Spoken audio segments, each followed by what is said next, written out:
Hey there, School of Tomorrow, YouTubers.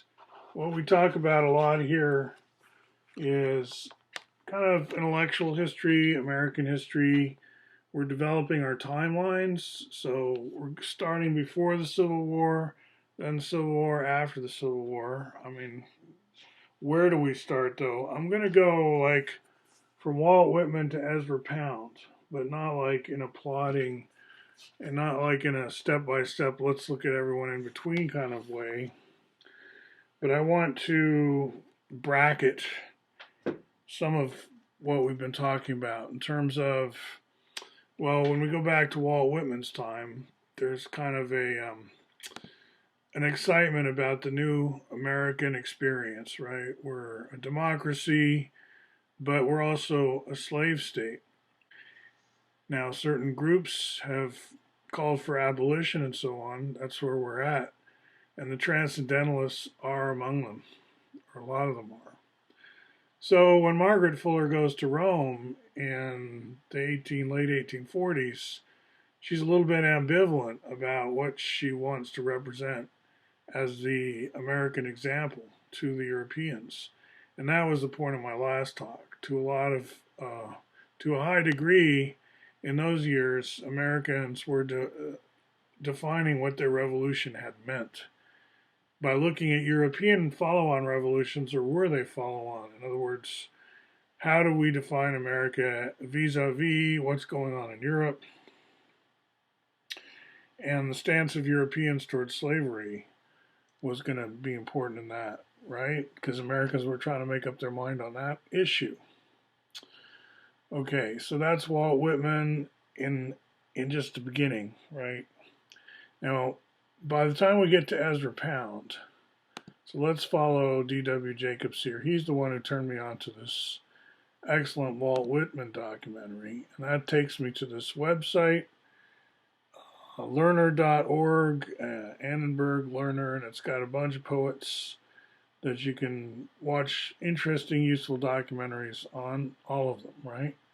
So here's the Walt Whitman one, but we also have down the side here Art Crane, Ezra Pound, all these others. So Ezra Pound is another one we want to look at. Now, when you watch these videos, if you do, you'll see people like Harold Bloom and Hugh Kenner, people we're used to from the Bucky Fuller syllabus, right? I've been putting their pictures up. Ezra Pound was known for his support of other poets. He had a lot of friends that he'd taken an interest in their careers, James Joyce being one of them. So when it came time for him to face charge of treason and possible hanging, or maybe he was going to be shot, his friends came to his defense, which was an insanity defense, and he ended up for many years in what is called St. Elizabeth. And what a lot of people don't realize, and they don't tell this history, number one, that Bucky Fuller contacted and, well, sort of joined up with Ezra in a certain way. And how did that work? What was that like? Where's the book about that? This one down here. Humans in Universe, Buckminster Fuller and Anwar Dill. Right, so the intelligentsia of Persia, they've got an interest in poets and poetry, and this is all about poets and poetry. And the Ezra Pound story is kind of poignant. Like, he's kind of a broken guy because the army has, imprisoned him, first of all. That's when he started writing some cantos on the typewriter there. Like, he got out of his cage from time to time. And then he continued to write at St. Elizabeth. By the time Bucky meets him, he's already back in Italy. He's been released. But the movie documentary here does not go into any of this connecting to Bucky Fuller.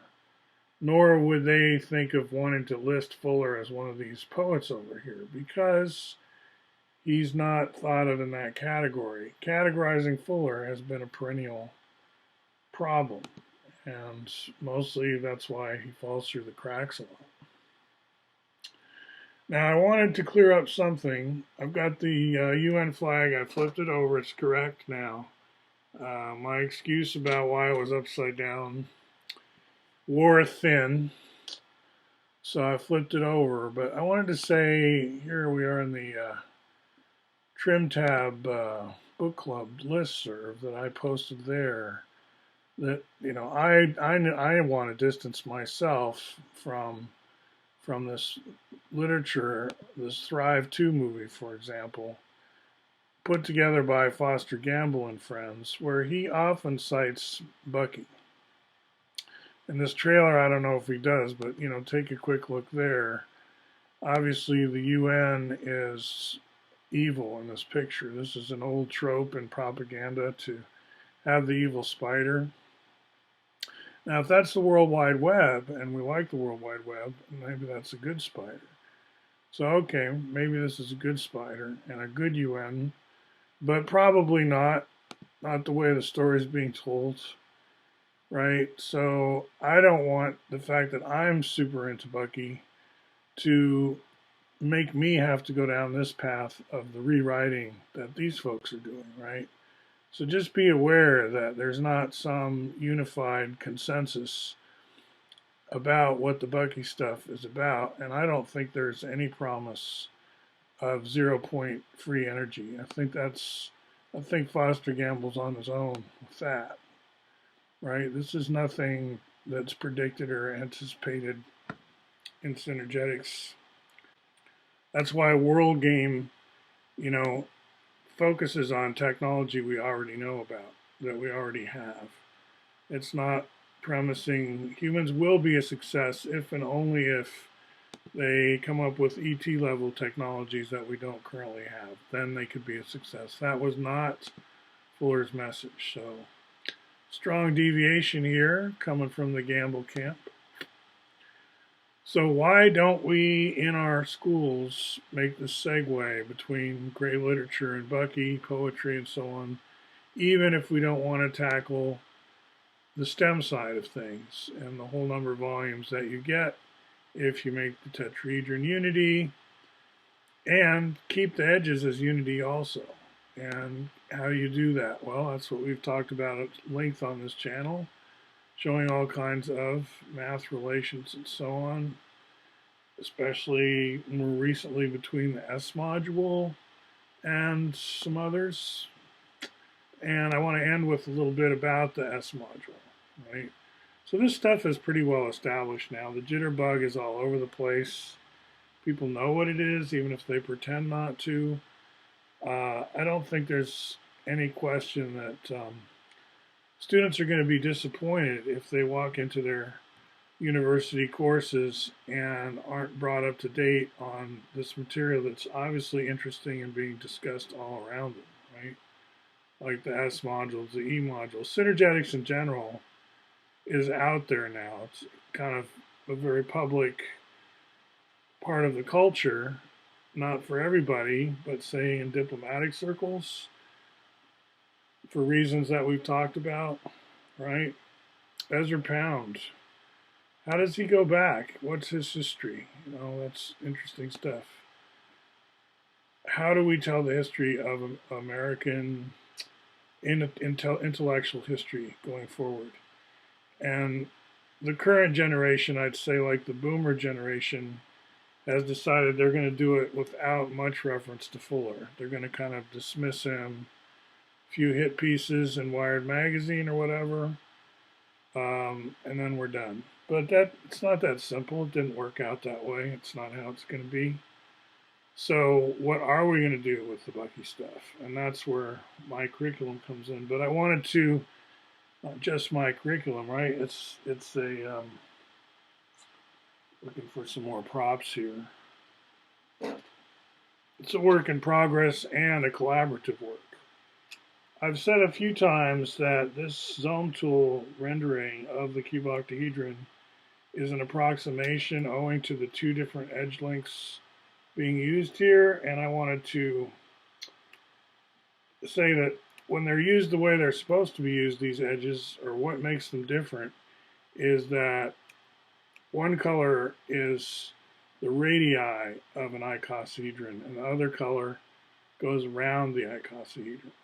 And the icosahedron, as you know, the regular icosahedron, its surface edges are not the same as its radii. The radii are shorter than the surface edges in a regular icosahedron. So these red and blues together make an icosahedron, and the lengths are close enough between the radii and the surface vectors that we can get away with this looking like a cuboctahedron. But like I say, it's somewhat distorted.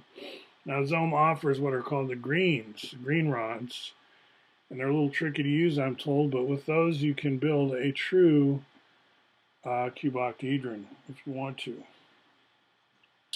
So what I wanted to say about the S module and this particular document that we've been working on, David Koski and I, is that it features a different kind of transformation also in synergetics that's a little different from the jitterbug that you know about.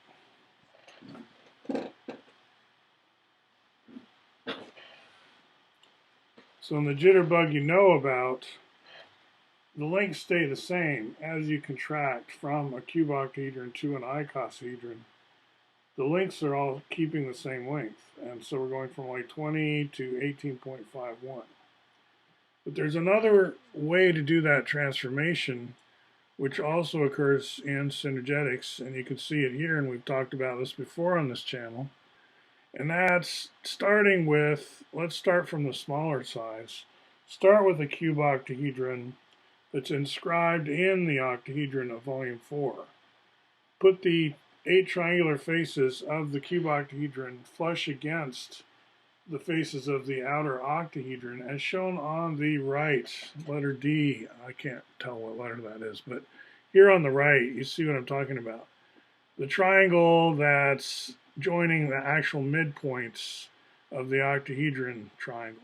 The smaller triangle inside, that's one of the triangles of the cuboctahedron. There are 8 of them. And that is going to have a volume 2.5 because its edges are half the length of, the main length that we talk about, the sphere diameter, the IVM ball diameter. That's the prime vector, you could say. So these are half that, and so we're inside this octahedron at 2.5.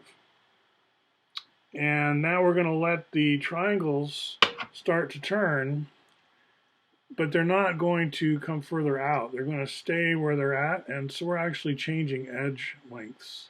You see how the triangles tilt. Instead of being connecting the midpoints, they move out to where they stay equilateral, but all the edges get longer, and that creates an icosahedron. So that's a different kind of jitterbugging, you could say, a faces flush jitterbugging. And we've got it worked out in terms of what's called an S factor. Named that way because it's the ratio of the S module to the E module in synergetics. And if you multiply the 2.5 volume cuboctahedron by the S factor twice, in other words, S factor second power, that gets you to the volume of the icosahedron, which is 2.9 something. So we can go bigger, obviously.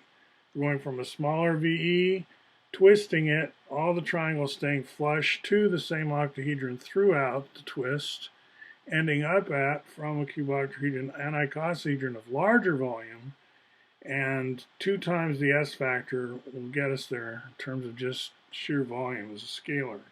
Starting at 2.5, ending up at 2.9179606, etc. And then another application of the S factor, and you have your classic jitterbug, where you go from aforesaid icosahedron out to an octahedron with the same edge lengths, cuboctahedron, I'm sorry, out to a cuboctahedron with the same edge lengths. And that's interesting. So we've got this sort of train system, the way we envision it, of interconnecting polyhedra, where the application of a multiplication constant takes you from one to another. Another transformation like that is if you take the cuboctahedron of volume 20 and multiply it by the synergetics constant. It just so happens that that gets you the rhombic tricontahedron that's made from this cuboctahedron and its dual, what we call the super IT. It's phi up from the E module's IT, RT. The E module's RT precisely wraps an IVM ball. The E modules, 120 of them, wrap an IVM ball, and when you multiply their edges all by phi, it blows up to what we call super RT. And its volume is just 20 times synergetics constant in tetravolumes. Okay, so that was a whole segment. That's the kind of, it would be high school level. Once you got the fluency with the nomenclature, it's not hard math. And what we're doing in this curriculum is mixing it with the American history that goes with it. So you've got humanities, you got STEM, and you join them. You join them through the sphere packing concept, because that goes both ways, right? Think of closest packed skulls. Think of closest packed ideas. We're coming from the humanities over the IVM bridge to the STEM subjects. And greetings, we're happy to be here now. Cool place. Talk to you soon.